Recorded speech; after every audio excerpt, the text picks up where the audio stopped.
నమస్తే. భారత్ జోడో యాత్ర ఈ యాత్ర ఎంతటి ప్రభావం చూపించింది?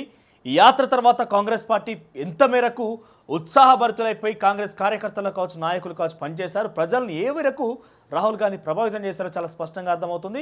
ఈ యొక్క భారత్ జోడో యాత్ర తర్వాత అటు హిమాచల్ ప్రదేశ్లో కానివ్వండి, ఇతరత్ర స్థానిక సంస్థల ఎన్నికల్లో కూడా కాంగ్రెస్ పార్టీ తన యొక్క ప్రతిభను కనబరచడం కానివ్వండి, కర్ణాటక రాష్ట్రంలో ఎన్నికల ఫలితాల్లో కాంగ్రెస్ పార్టీ ప్రభుత్వాన్ని ఏర్పాటు చేయడం, తెలంగాణ రాష్ట్రంలో కూడా ప్రభుత్వాన్ని ఏర్పాటు చేయడం, అంటే ఎంత మేరకు భారత్ జోడో యాత్ర ప్రభావం చూపించింది మాత్రం చాలా స్పష్టంగా అర్థమైంది. అయితే ఇటీవల కాలంలో ఇండియా కూటమి భాగంగా అందరు కూడా రాహుల్ గాంధీ కోరడం జరిగింది.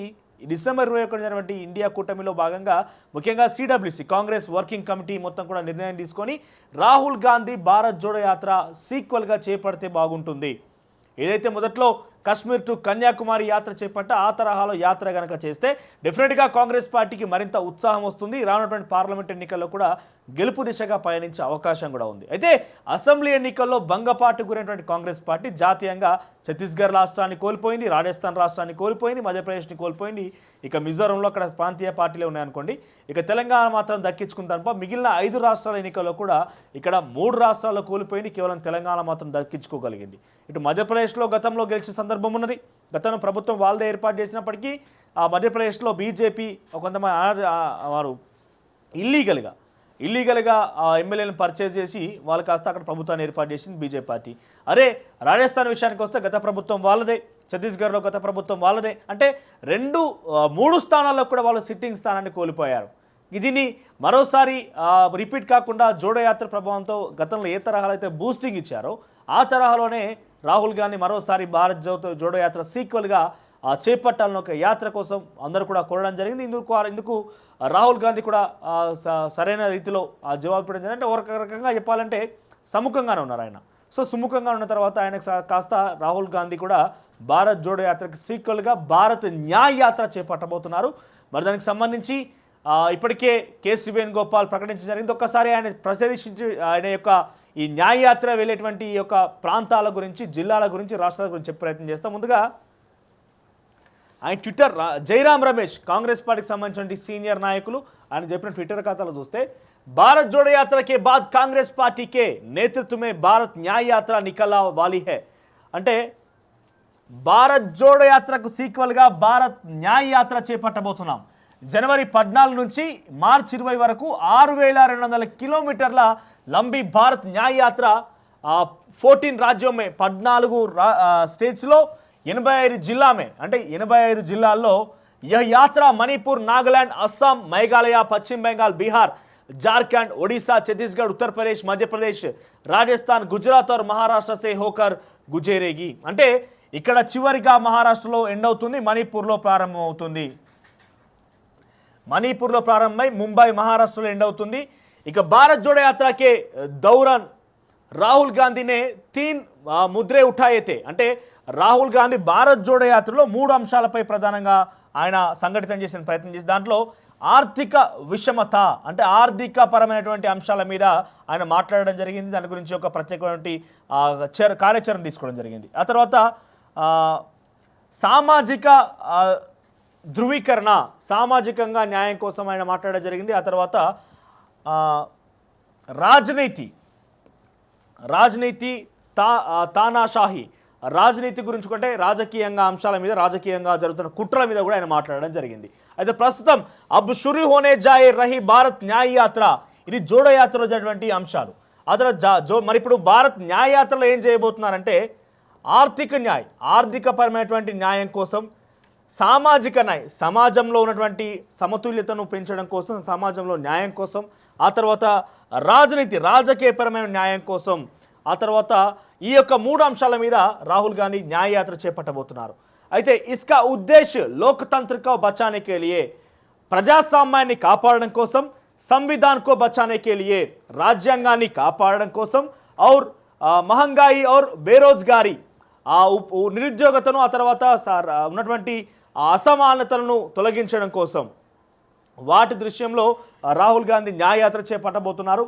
ఇక కరోడ్ పీడిత పరివార్కే అంటే కోట్లాది మంది బడుగు బలహీన పీడిత వర్గాల కోసం రాహుల్ గాంధీ ఈ యొక్క భారత్ న్యాయయాత్ర చేపట్టబోతున్నారట్టుగా ఒక సందేశం అయితే ఉంది. న్యాయయాత్ర చేపట్టబోతున్నారు. ఇక జనవరి 14 అంటే సుమారుగా పొంగల్ పురస్కరించుకొని ఆ రోజు నుంచి మకర సంక్రాంతి పొంగల్ పురస్కరించుకొని ఆ రోజు నుంచి మార్చి 20వ తేదీ అంటే సుమారుగా ఆయన యాత్ర ముగించేసరికి దాదాపుగా పార్లమెంట్ ఎన్నికలు దగ్గరికి వస్తే పార్లమెంట్ ఎలక్షన్ జరిగే అవకాశం కూడా ఉంటుంది.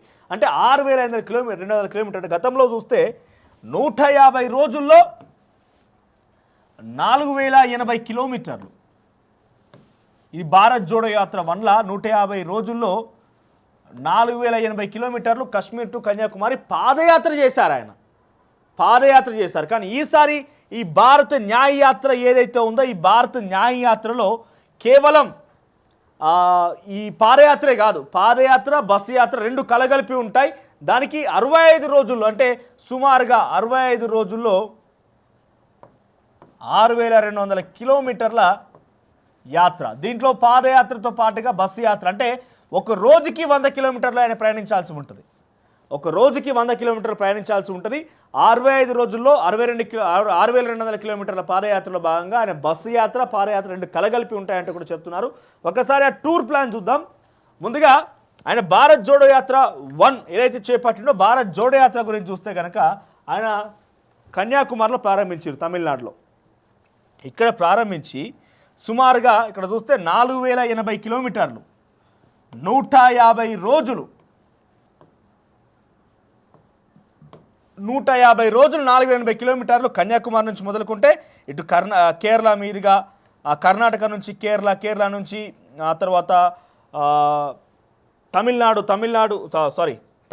తర్వాత కర్ణాటక, తమిళనాడు కేరళ తర్వాత కర్ణాటక తెలంగాణ తర్వాత కొంత భాగమైనటువంటి మహారాష్ట్ర నుంచి మధ్యప్రదేశ్ నుంచి రాజస్థాన్ మీదుగా ఇటు ఉత్తరాఖండ్ నుంచి ఢిల్లీ, ఇట్లా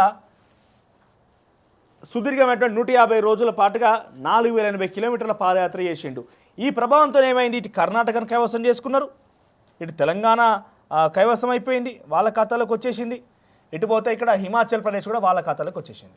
అంటే 3 రాష్ట్రాలు దక్కించుకున్నారు. ఇక మెజారిటీ ఆఫ్ ద ఈ స్టేట్స్లో స్థానిక సంస్థల ఎన్నికల్లో ప్రభావం చూపించారు. ఇక్కడ గతంలో ఆయన గుజరాత్లో ఎన్నికలు జరుగుతున్నప్పటికీ గుజరాత్ని అటెండ్ చేయలేదు. భారత్ జోడో యాత్ర సమయంలోనే గుజరాత్ ఎన్నికలు జరిగినాయి, అయినా కూడా గుజరాత్ ప్రాంతాన్ని టచ్ చేయలేదు. ఇక సెకండ్ యాత్ర ఇప్పుడు ఏదైతే ఉందో భారత న్యాయ యాత్ర ఆయన ఎట్లా చేపట్టబోతున్నారంటే సుమారుగా 14 రాష్ట్రాలు 14 స్టేట్స్ 85 డిస్ట్రిక్ట్లు 85 జిల్లాల్లో సుమారుగా 335 పార్లమెంటరీ కాన్స్టిట్యున్సీలు 335 పార్లమెంటరీ కాన్స్టిట్యున్సీలను టచ్ చేయబోతున్నాడు రాహుల్ గాంధీ. ముందుగా యాత్ర ప్రారంభమయ్యేది మణిపూర్లో ఎంతటి స్థాయిలో కుకీ వర్సెస్ నాగాస్ మధ్య ఎంత పెద్ద యుద్ధం జరిగిందో మనం చూస్తూనే ఉన్నాం. కొంతమంది మహిళలను వివస్త్రలు చేసి రోడ్ల మీద పరిగెత్తించి వాళ్ళను నానా హైరాణ చేసిన ఘటనలు ఉన్నాయి. అనేక రకంగా హింసలకు గురైపోయి మొత్తం నానా హైరాణ జరిగింది మణిపూర్లో. అటువంటి ప్రాంతాల్లోకి వెళ్తానటువంటి రాహుల్ గాంధీ వెళ్ళనివ్వకుండా అడ్డుకున్నారు. ఇప్పుడు అదే ప్రాంతానికి పాదయాత్ర ద్వారా లేకుంటే బస్ యాత్ర ద్వారా వెళ్తూ ఇటు ప్రపంచానికి చూపించే ప్రయత్నం చేయబోతున్నారు రాహుల్ గాంధీ. బీజేపీ యొక్క నియంతృత్వ పోకడంటారా లేకపోతే వాళ్ళ యొక్క అసమర్థ పాలనని ఎండగట్టేందుకు భారత్ జోడో యాత్ర గతంలో జరిగితే అదే దాని కొనసాగింపుగా భారత్ న్యాయ యాత్ర చేయబోతున్నారంటే కూడా కాంగ్రెస్ పార్టీ చెప్తున్న పరిస్థితి. అయితే ఇక్కడ మణిపూర్లో యాత్ర ప్రారంభమవుతుంది. మణిపూర్ నుంచి నాగాలాండ్ నుంచి అస్సాం నుంచి మేఘాలయ నుంచి వెస్ట్ బెంగాల్ నుంచి బీహార్ నుంచి జార్ఖండ్ నుంచి ఒడిశా నుంచి ఛత్తీస్గఢ్, ఆ తర్వాత మధ్యప్రదేశ్, ఆ తర్వాత రాజస్థాన్, ఆ తర్వాత గుజరాత్, ఇక చివరిగా ముంబైలో యాత్ర ముగిస్తారు. మొదట ఆయన చేసిన పాదయాత్ర ఈ రకంగా ఉంది.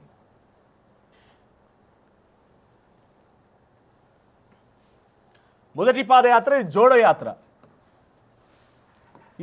యాత్ర. ఆ తర్వాత ఇప్పుడు ప్రజెంట్ చేపట్టేది భారత న్యాయ యాత్ర. సో మొదట నార్త్ టు సౌత్, ఇప్పుడు ఈస్ట్ టు వెస్ట్. మొదట నార్త్ టు సౌత్, ఇప్పుడు ఈస్ట్ టు వెస్ట్ చేపట్టబోతున్నారు. సో ఓవరాల్గా భారతదేశంలో 4,080 కిలోమీటర్ల పాదయాత్ర ఇప్పటికే ముగించుకున్నటువంటి రాహుల్ గాంధీ ఇప్పుడు ఓవరాల్గా బస్సు మరియు పాదయాత్ర కలుపుకొని సుమారుగా 6,200 కిలోమీటర్లు, అంటే ఓవరాల్గా 10,280 కిలోమీటర్ల పాదయాత్ర భారతదేశ వ్యాప్తంగా చేసిన ఏకైక నాయకుడిగా, ఏకైక లీడర్గా రాహుల్ గాంధీ పేరు మూట కట్టుకోబోతున్నారు. రాహుల్ గాంధీకి ఒక రికార్డ్ అది బ్రేక్ చేసే అవకాశం కానీ దాని వైపు చూసే అవకాశం కూడా ఏ నాయకుడు చేయకపోవచ్చు ఇక భవిష్యత్తులో కూడా. సో న్యాయయాత్ర చేపట్టబోతున్నారు. దీని మీద చాలా ముఖ్య ఉద్దేశం ఏంటంటే రాజ్యాంగపరమైనటువంటి అంశాలు, రాజ్యాంగం పరంగా న్యాయం, ఆర్థిక పరంగా న్యాయం, సామాజిక పరంగా న్యాయం, నిరుద్యోగ సమస్యలను పారదోలడం కోసం ప్రజల సమతుల్యతను పాటించి ప్రజల యొక్క బాధను తెలుసుకొని న్యాయం కోసం పోరాడే విధంగా భారత న్యాయయాత్ర చేపడతామని చెప్పి రాహుల్ గాంధీ స్టార్ట్ అవుతున్నారు. ఇక మణిపూర్ నుంచి నాగాలాండ్, నాగాలాండ్ నుంచి అస్సాం, అస్సాం మీదుగా మేఘాలయ, మేఘాలయ తర్వాత వెస్ట్ బెంగాల్, బీహార్, జార్ఖండ్, ఒడిషా, ఛత్తీస్గఢ్, మధ్యప్రదేశ్, రాజస్థాన్, గుజరాత్, మహారాష్ట్ర 6,200 కిలోమీటర్ల యాత్ర. దాంట్లో బస్సులో ఆ తర్వాత పాదయాత్ర కూడా కలిసి ఉంటుంది. ఇక ఓవరాల్గా సుమారుగా 65 రోజుల యాత్ర ఇది. అంటే జనవరి 14 మొదలుకుంటే మార్చ్ 20వ తేదీన ఈ యాత్ర ముగిస్తారట. 65 రోజుల సుదీర్ఘమైనటువంటి యాత్ర ఇది. సో ఈ యాత్రలో చాలా వరకు కూడా ప్రజల్ని కలిసే అవకాశం ఉంది. గతంలో ఏ మాదిరిగా అయితే నిరుపేదల్ని, అట్టడుగు వర్గాలని, బడుగు బలహీన వర్గాలని, వివిధ రాజకీయ పరమైనటువంటి అంశాలని, అనేక రకాల సంస్థలు అందరినీ కూడా కలిసి మమేకమై ప్రజా సంఘాలతో పాటు కలిసి నడిచిండో అదే రకంగా భారత్ జోడో యాత్ర భారత్ న్యాయ యాత్ర పేరిట కూడా రాహుల్ గాంధీ వెళ్ళబోతున్నారట. ఇక పార్లమెంట్ ఎన్నికలకు ముందుగా జరిగేటువంటి ఈ యొక్క యాత్ర ప్రభావం డెఫినెట్గా పార్లమెంట్ ఎన్నికల మీద ఉంటుంది. మణిపూర్లో చూస్తే ఎంతటి అరాచకం జరిగింది, ఎంతటి పెద్ద ఘోరం జరిగిందో మనం చూస్తూనే ఉన్నాం.